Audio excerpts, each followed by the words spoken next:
Good cloudy morning, guys. But somebody actually told me that cloudy days make for the best photography and videography, just because there's not too much light. I think that's true. So the ambient lighting is actually very, very conducive to good photos and good videos. So that's what it looks like. So today we are going to go and do something that we've neglected for a while. It's been a while since I've had an oil change, just because I haven't, well, you know, I've been home, but I've been traveling too, right? So, and I haven't really been using the car, which is not to say that I should, you know, disregard maintenance. But luckily for me, the last oil change that I had, and I don't even remember when it was done by a Subaru shop, and you know they use top-notch products. So today I'm going to get my oil change, but I'm not going to a shop. I'm going to my cousin's husband's house, or my cousin's house, and he has a home-based business. It's an oil change and auto detailing business, and again, I'll put the description down below. He does have a Facebook page, so if you guys are ever here in New Jersey, and for those who are local, you know, you can avail of his services. He just, you know, does it out of his house, and does a really, really good job. So, you know, again, I'll link it down below. So, you know, let's go. And you know, I have the only supply that I need actually is this, and I ordered a bunch of these. Is the oil filter for this car. You know, he'll basically do, you know, he'll do the job in about maybe 20 minutes or so, and it's they don't live that far away from me. So let's go. A few moments later. I forgot, guys, we don't have any cash, so just stop by the ATM over here, and you know, let's pay the guy, because he is trying to make a living. So, you know, just a few dollars.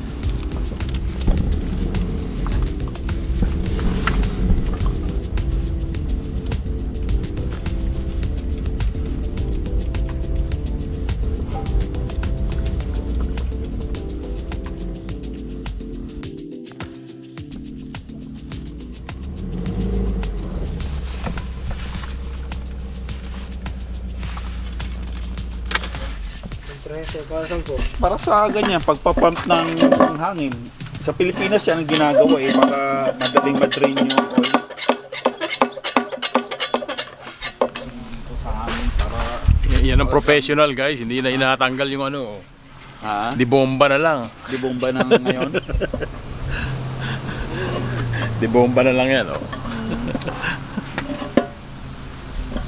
Si BCCA, ang daming customer eh. Yeah.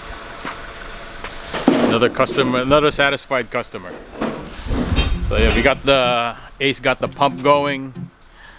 So the oil is tapos na actually, hindi na maitim.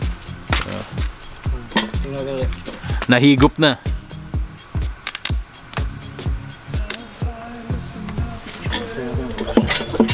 So instead of opening it from the bottom, letting the oil out from the bottom, just pump it right out from the top.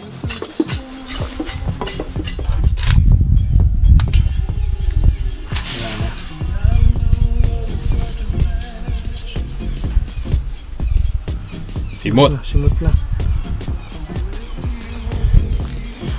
Nasaan yan naman? Ito.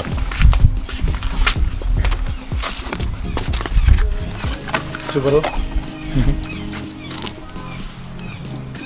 OEM.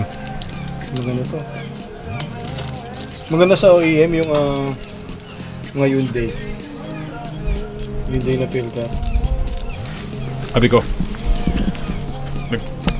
rules nila yun eh. Halimbawa, dahil bumili ako ng extended warranty. So sabi nila, kailangan dali mo rito muna dahil taga dito ka lang eh. Tapos titignan namin, pag hindi namin naayos, papadala ka namin sa Subaru dealer. Sabi ko, gano'n naman lagi. So okay lang, padala nyo, dadaling ko dyan. So sabi niya, okay, hindi namin maayos. Padala ka namin sa Subaru dealer. So punta ako Subaru dealer. Nak ng pusa, pinaghintay ako doon buong araw.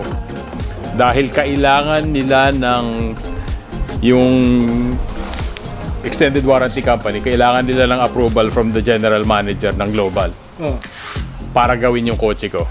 Dahil doon ko binili extended warranty. Sabi ko, di okay. Naknampating yung general manager, dumating alas 2 na ng hapon. Sabi ko, tapos tumawag sa akin. Sa akin pa nagreklamo na dapat hindi ka pinaghintay doon dahil may recall yung aircon mo. Dahil nakalagay doon sa resibo, may recall daw yung ano mo eh. Sabi ko, gago ka ba? Eh yung recall na yun, hindi kasama yung kotse ko eh. Yung VIN number, tignan mo yung VIN number ng kotse ko, hindi kasama yung recall. Sabi, nagmagandang loob lang sila na i-cover yun dahil ang tagal ko nang nakaupo doon. Ayos na naman. New oil filter, new oil, done. My car is happy again.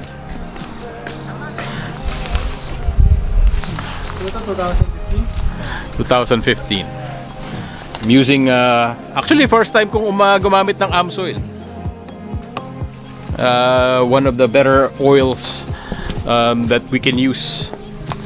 Nung nagpagawa ako nito, when I got it serviced for 30,000 miles, I used the Motul, which is actually a good brand as well. Pero yan, pang mayaman daw yung oil na yan.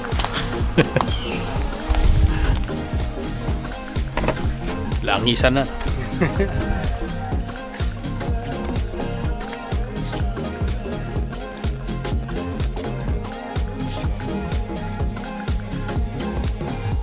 Kung mag-change oil ako ito every 10. 10,000? Ito ginagamit ko dyan sa Camry ko. Araw-araw mo ginagamit yun, no? 150 a day. 150 miles? A day, Sa ano lang yun? Pag nag-deliver ka, no? Ano na yan eh? 292,000 miles.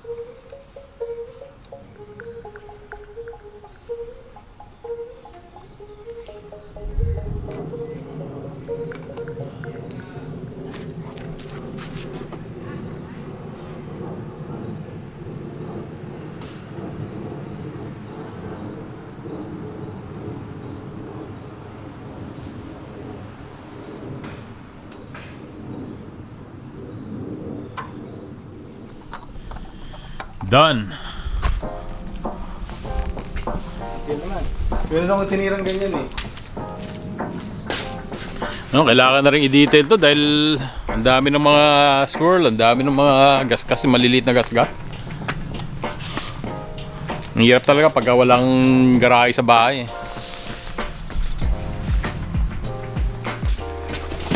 Car's done, guys. Another satisfied customer. Ready for another 10,000 miles. Kano yun? 60 na lang daw. See guys? 5 something. Malaki yung ano yun. Malaki yung... Alright guys, we're done. Bablog muna ako. We're done.